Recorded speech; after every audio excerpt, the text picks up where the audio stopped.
کوئی بچہ پڑھنے جاتا ہے کسی کلاس میں تو ایک سلیبس ہوتا ہے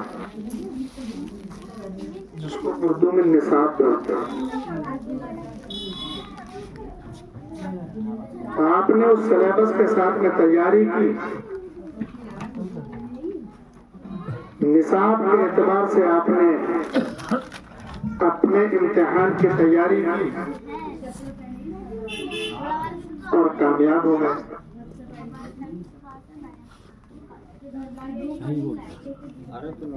اسی طریقے سے اللہ رب العزت نے ہماری زندگی کے آخر میں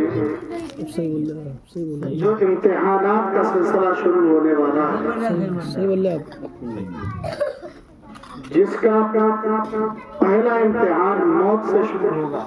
بے شک حقیقت ہے.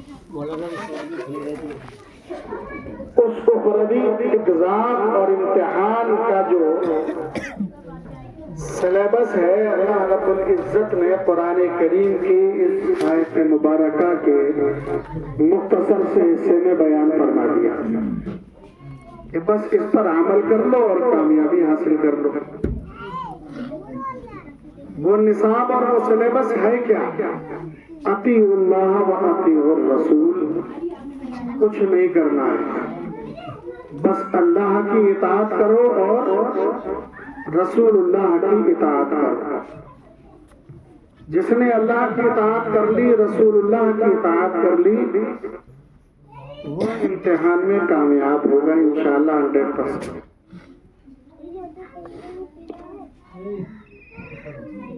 تو اس زندگی میں ہمیں جو کچھ کرنا ہے وہ یہ کہ اپنے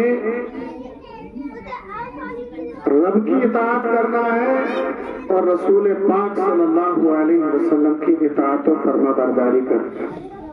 بے شک تو اطیعوا اللہ اور اطیعوا الرسول میں جو حکم دیا گیا ہے وہ کیا ہے؟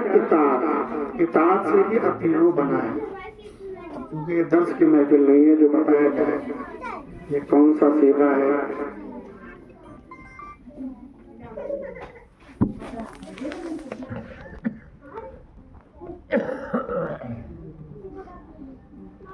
ہاں تقریر کر رہے ہیں. تو اس میں ایک لفظ ہے اطاعت. جے نگر سے تو اطاعت تو ٹائم لگے گا ابھی. ہے کیا چیز؟ کتنے بھی ہلکے یہاں سے لگیں گے 1.5 گھنٹہ لگ جائے گا. ٹھیک ہے، بات کیا ہے بتاؤ. ٹھیک کیا ہے؟ جے نگر سے مہمان آیا ہے. میں نے کہا 1.5 گھنٹہ لگا کم سے کم.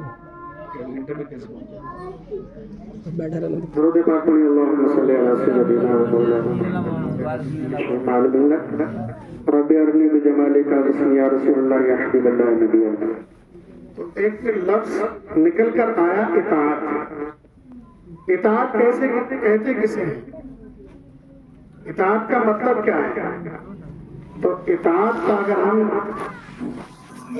اس کا مقصد بیان کریں گے تو 2 لفظ نکل کر آئیں گے. ایک ہے خلوص عبادت اور ایک ہے حسن معاشرت. اطاعت کا مطلب صرف نماز پڑھنا نہیں ہے. اطاعت کا مطلب صرف روزہ رکھنا نہیں ہے. اطاعت کا مطلب صرف حج کرنا نہیں ہے.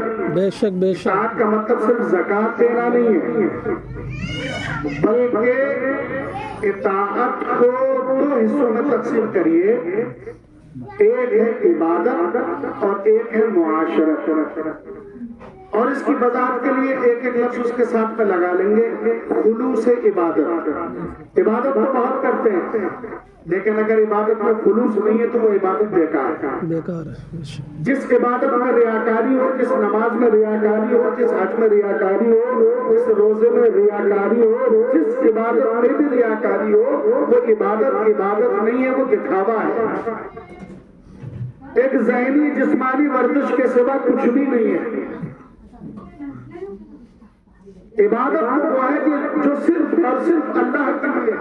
بے شک حقیقت ہے.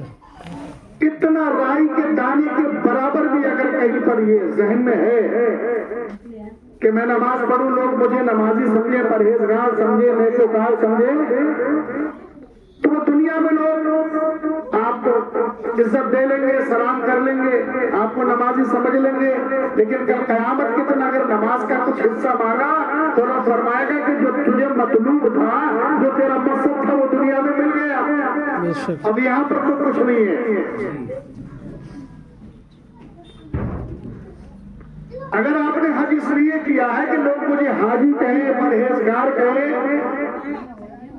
اور حقیقت یہی ہے، لوگ آج کل حج کرتے ہیں، عمرہ کرتے ہیں، یہ عمرے کا بہت آپ دیکھ رہے ہیں، گاؤں گاؤں سے پہلے کوئی جاتا تھا عمرہ کرنے، جو حج کرنے جاتے تھے وہی لوگ ساتھ عمرہ کر لیا کرتے تھے۔ شہروں میں بہت کم لوگ ایسے تھے جو عمرہ کرنے جاتے تھے۔ اب تو ایک ٹرینڈ ہے، چلو عمرہ کرنے کے لیے مسجد میں نماز پڑھنے نہیں جاتا ہے، صحیح بات ہے۔ ایک وقت کی نماز کی فرصت نہیں ہے۔ اللہ نے اب نئی نئی دولت دے دی ہے تو دکھانے کے لیے لوگوں عمرہ کرنے چلے آئے۔ اگر تم نے مسجد کو آباد نہیں کیا تو تیرا جانا وہاں پر تیرے لیے یہ بہت خطرناک ہے۔ بے شک بے شک بے شک تیرا سب سے بڑا عمرہ تو یہ ہے کہ تو عمرے کا مطلب ہے آباد کرنا، آباد کرنا۔ بے شک حج کے علاوہ عمرے کی رسم رکھی تھی اللہ کے نبی صلی اللہ علیہ وسلم نے، جو عمرہ سنت قرار دیا تھا وہ یہ کہ حج کے علاوہ بھی کعبۃ اللہ شریف آباد ہے۔ اس لیے عمرہ اب تو نے گھر کی مسجد کو تو برباد کیا ہے، غیر آباد کیا ہے، اور خانے کعبہ کو آباد کرنے کے لیے چلا ہے۔ بے شک بے شک نہ ایسا حج قبول ہے، نہ ایسا عمرہ قبول ہے۔ بے شک سبحان اللہ۔ عمرے کو جائیں، حج کو جائیں تو یہ بندہ نہیں ہے جو پاپ حل کر لے گی۔ ہم پاپ دھونے نہیں جاتے ہیں، پاپوں سے پاک ہو کر جاتے ہیں۔ بے شک اللہ کے اس مقدس گھر کی زیارت کرنے کے لیے وہاں جانے سے پہلے اپنی زبان کو ذاکر بنائیے، اپنی نگاہوں کو پاک کیجیے، آنکھوں کی زکات یہ ہے کہ آپ قرآن کریم کی تلاوت کیجیے، اپنے ماں باپ کا محبت کے ساتھ میں چہرہ دیکھیے، ان آنکھوں سے بزرگان دین علماء کرام ائمہ کرام کا دیدار کیجیے، یہ آنکھوں کی زکات ہے، اور زبان سے قرآن کریم کی تلاوت کیجیے، یہ زبان کی زکات ہے، اس سے ذکر و فکر کیجیے، یہ آپ کی زبان کی، اور ہاتھوں سے کمزوروں غریبوں کی مدد کیجیے، ہاتھوں کی زکات ہے، قدموں سے چل کر اللہ کے گھر کی طرف چاہیے، یہ پیروں کی زکات ہے۔ جب آپ مذکر مسمہ ہو جائیں تو پھر جائیے بیت اللہ شریف کی طرف۔ کیا بات ہے، سبحان اللہ، زندہ آباد زندہ آباد۔ بے شک یہ تو ہو رہا ہے، یہ تو ہے۔ تو اگر ریاکاری کا شائبہ ہے کہ لوگ کہیں کہ بھائی یہ تو اچھا قصیدے بھی پڑھے جاتے ہیں ان کی شان میں، یہ تو روضہ مصطفیٰ دیکھا ہے، آپ کو معلوم نہیں ہے عبادتیں جتنی بھی ہیں ان عبادتوں کا کسی کا کوئی سائیڈ افیکٹ نہیں ہے۔ بے آپ شک نماز پڑھنے جائیں، نماز قبول ہوئی تو ہوئی، نہیں ہوئی تو کوئی سائیڈ افیکٹ نہیں ہے۔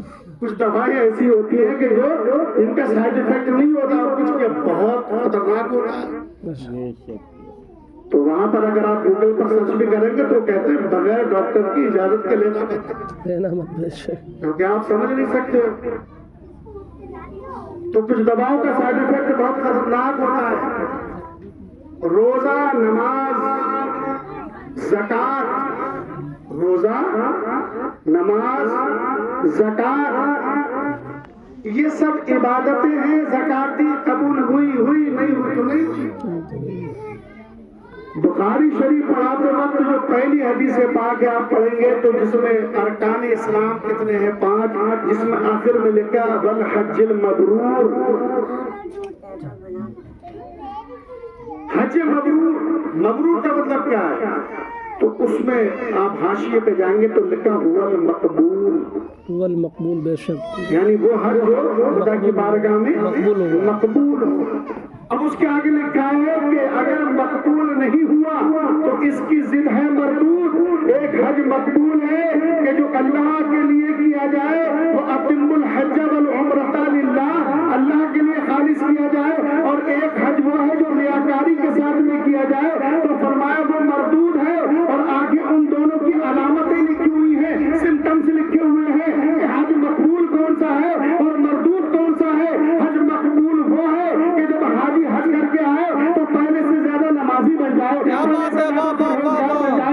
سے زیادہ نیکوکار بن جائے، پہلے سے زیادہ متقی پرہیزگار بن جائے۔ اور اس کا سائیڈ افیکٹ یہ ہے کہ کچھ حاجی جب لوٹ کر آتے ہیں تو پہلے سے زیادہ بے نمازی ہو جاتے ہیں، پہلے سے زیادہ اڑیل ہو ہو جاتے ہیں, پہلے سے زیادہ ضدی ہو جاتے ہیں, پہلے سے زیادہ جھوٹ بولنے اور مکاری کرنے والے بن جاتے ہیں. یہ علامت ہے کہ اس کا حج مقبول نہیں ہوا بلکہ سائڈ افیکٹ ہے اس کے چہرے پر. بے شک حقیقت ہے. زندہ باد زندہ باد.